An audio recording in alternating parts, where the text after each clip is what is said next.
ام لہم نصیب من الملک، کیا ملک میں ان کا کوئی حصہ ہے؟ یہودی کہتے تھے کہ ہم ملک کے بھی زیادہ حقدار ہیں اور نبوت کے بھی زیادہ حقدار ہیں، تو ہم کیسے عربوں کا اتباع کریں، کیونکہ نبی صلی اللہ علیہ وآلہ وسلم تو عربوں میں سے ہیں۔ اللہ تعالیٰ نے ان کے اس دعوے کو جھٹلا دیا کہ ان کا ملک میں حصہ ہی کیا ہے۔ فَإِذَا لَا يُؤْتُونَ النَّاسَ نَقِيرًا، ایسا ہو تو لوگوں کو تل بھر نہ دیں۔ تو اول تو فرمایا گیا کہ ان کا ملک میں حصہ ہی کیا ہے، اور اگر بالفرض کچھ ہوتا تو ان کی کنجوسی اس درجے ہے کہ اس میں سے تل کے برابر بھی کسی کو نہ دیتے، یعنی یہودی ایک نمبر کے کنجوس ہیں۔ ام یحسدون الناس، یا لوگوں سے حسد کرتے ہیں، یعنی نبی اکرم صلی اللہ علیہ وآلہ وسلم اور مومنین سے حسد کرتے ہیں۔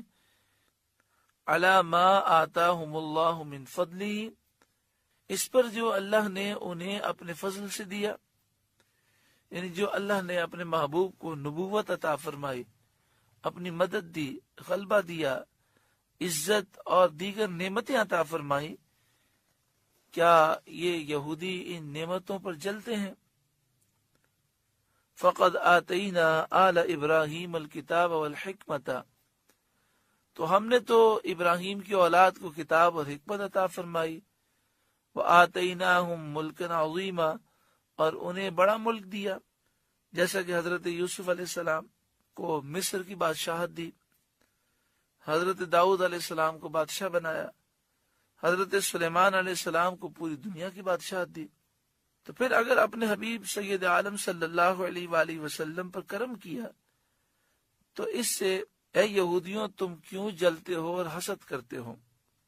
فَمِنْهُمْ مَنْ آمَنَ بِهِ، تو ان میں کوئی اس پر ایمان لایا، جیسے حضرت عبداللہ بن سلام اور ان کے ساتھی نبی اکرم صلی اللہ علیہ وسلم پر ایمان لائے، نجاشی بادشاہ اور اس کے دربار کے مشیر، وزراء اور پادری نبی اکرم صلی اللہ علیہ وسلم پر ایمان لائے۔ وَمِنْهُمْ مَنْ صَدَّ عَنْهُ، اور کسی نے اس سے منہ پھیرا اور ایمان سے محروم رہا۔ وَكَفَى بِجَهَنَّمَ سَعِيرًا، اور جہنم کافی ہے بھڑکتی آگ، جو نبی اکرم صلی اللہ علیہ وسلم پر ایمان نہ لائے اسے جلانے کے لیے جہنم کی آگ کافی ہے۔ ان الذین کفروا بآیاتنا، بے شک جن لوگوں نے ہماری آیتوں کا انکار کیا، سوف نصلیہم نارا، ان قریب ہم ان کو آگ میں داخل کریں گے، کلما نضجت جلودہم، اللہ اکبر، کلما نضجت جلودہم، جب کبھی ان کی کھالیں پک جائیں گی، بدلناہم جلودا غیرہا، ہم ان کے سوا اور کھالیں انہیں بدل دیں گے، لیذوقوا العذاب، کہ عذاب کا مزہ چکھیں۔ ایک آدمی دنیا میں جلتا ہے اور جل کر وہ مر جاتا ہے، کتنی تکلیف ہوتی ہے، لیکن کوئی ایک دفعہ جلے، پورا جل جائے لیکن موت نہ آئے، پھر دوبارہ صحیح ہو جائے، پھر پورا جلے، کتنی تکلیف ہوگی۔ تو جہنم میں بار بار ان کی کھال، ان کی ہڈیاں، ان کا گوشت سب جل جائے گا، پھر دوبارہ صحیح ہوگا، پھر وہ جلیں گے۔ اللہ تعالی ہمیں جہنم کے عذاب سے محفوظ فرمائے۔ ان اللہ کان عزیزا حکیما، بے شک اللہ غالب حکمت والا ہے۔ والذین آمنوا وعملوا الصالحات، اور وہ لوگ جو ایمان لائے اور انہوں نے اچھے کام کیے، سندخلہم جنات، ان قریب ہم انہیں جنتوں میں داخل کریں گے، تجری من تحتها الانہار، جن کے نیچے نہریں رواں دواں ہیں، خالدین فیہا ابدا، وہ ان میں ہمیشہ رہیں گے۔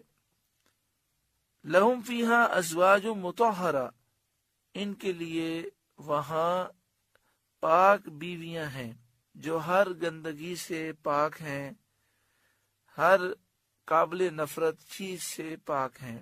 وَنُدْخِلُهُمْ ظِلًّا ظَلِيلًا، اور ہم انہیں وہاں داخل کریں گے جہاں سایہ ہی سایہ ہوگا، یعنی جنت کا سایہ، جس کی راحت، جس کا سکون، جس کی آسائش عقل کی رسائی سے باہر ہے۔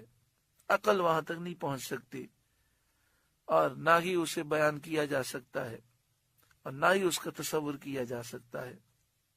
وَنُدْخِلُهُمْ ظِلًّا ظَلِيلًا، ہم انہیں وہاں داخل کریں گے جہاں سایہ ہی سایہ ہوگا۔ جنت میں اتنے بڑے بڑے درخت ہیں کہ درختوں کے سائے اتنے طویل ہوں گے کہ اگر بالفرض کوئی شخص گھوڑے پر بیٹھ جائے اور پھر وہ گھوڑا 100 سال تک دوڑاتا رہے تو بھی درخت کے سائے سے باہر نہ نکل سکے۔